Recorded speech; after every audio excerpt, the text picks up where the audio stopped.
FM The Wave, and we have Marina from Marina and the Diamonds. Hello. Hello. I should say welcome home, really, shouldn't I? Yeah. You're a local girl. It's always good to see. I am actually. Yeah. You're Welsh, aren't you? Yeah. I don't live very near Swansea. I live in Abergavenny. But we always kind of own you when someone Welsh kind of makes it big. We always kind of own you. I would like you all to own me. Yeah. No, it feels nice when people are proud that something has come out of their country. Now you call yourself a DIY musician, don't you? Not anymore, but that's how I emerged, definitely, yeah. Because social media was such an important start for you, wasn't it? It was important. Yeah, it was I guess for all aspiring musicians now, that's how they become known. They have a presence online, and people can see if they're, worth signing, if they have fans. And MySpace, stuff like that helped me, because I sold loads of handmade CDs through there. Yeah. Kind of just to make my rent, really, but that's how it all started. Because you did it on the Mac, first of all, wasn't it? Yeah, for like 2.5 years, I was sending loads of demos, bugging people. No one really wanted to know, but I thought, and I believe that I was a good songwriter, but I was just, someone else was producing my music and it just sounded terrible, so I thought, I'm going to do it myself. Yeah. So I bought a laptop and started to produce my own stuff, and within like 2 months, I got recognised. But that's such an important message for budding singer-songwriters too, do it yourself. You don't sit at home expecting to be discovered, because it's never going to happen. And the important thing, I guess, as well, is that you are a singer-songwriter. It's not just you performing someone else's songs. It's from your heart it comes from. Exactly. I love pop music, and I think it's great when people don't write their songs and they're, just singers and performers. But for me, if I didn't write the songs, there would not be any point in me doing this. Really. Yeah. And success in America is also with you as well, which is something that people over here crave for. I'm not sure if I'm not like massive. You're doing well, though. I think, I'm doing all right. I'm really lucky in that, even though I don't think I was necessarily mainstream, I had a following all over the world, so I could tour extensively and sell out venues. So that was nice. So where's your favourite place to go to? To play? With work, in inverted commas. I love New York. Yeah. I love Germany as well.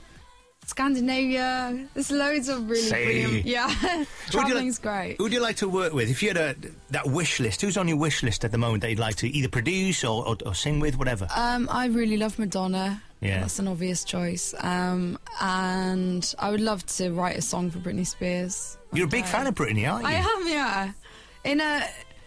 In a kind of very not naive, but very genuine way. It's not like an irony thing. I've always really loved her since I was, 12, 13 years old. And hugely successful as well.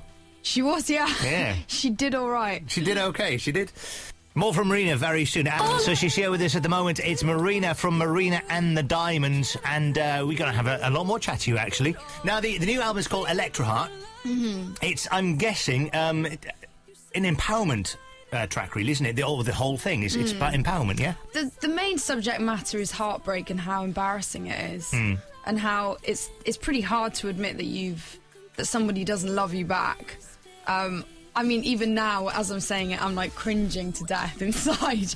But I kind of used to like knock love songs in the past, and I was like, oh, everyone sings about love, but really that's why love songs are so popular, because everyone connects to things that they don't really want to say in real life, like you didn't love me, or he didn't feel the same way about me.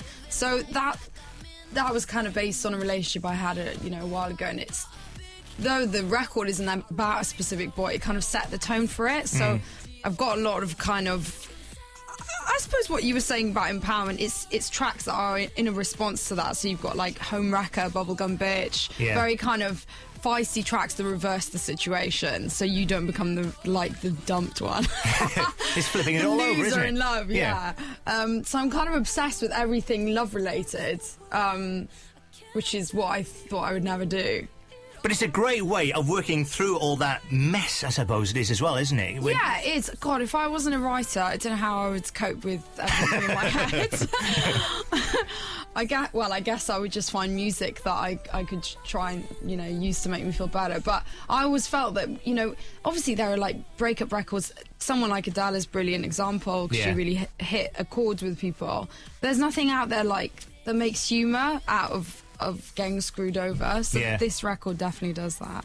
Now, gigging is obviously very important to you as well, because you've gigged with Gautier in the past as well, haven't you? I did one gig for him and did 4 songs for 30 quid.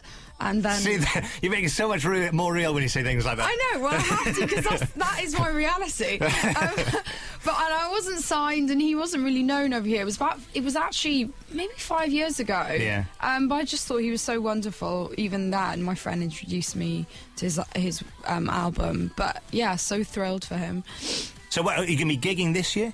Yes, I've got a tour called the Lonely Hearts Club for all the singletons out there. It's a direct off from the album, this is, isn't it? Yeah. This is. There's a track called the Lonely Hearts Club, and that's actually the last date is Cardiff.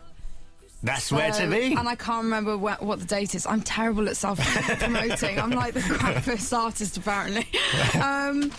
But it's sometime in May, and yeah, and then I'm touring with Coldplay for a lot of the summer, which is a big thing. That's a huge thing. Yeah. By the way, the Lonely Hearts Club date in Cardiff is May the 15th. May the 15th, Yeah. That's where to be at. Yeah. And then, yeah, I guess just lots of promotion this year. Lots of TVs, lots of radio, Yeah, lots that's of what I pushing. want. Bring it on.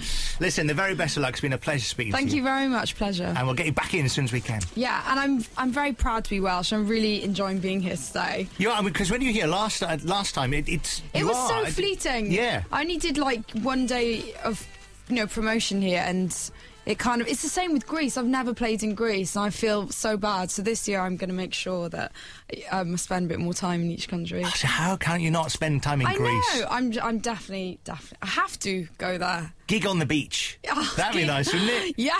And I'll be a roadie. Sorted. Marina, a pleasure. We'll speak again soon. Thank you.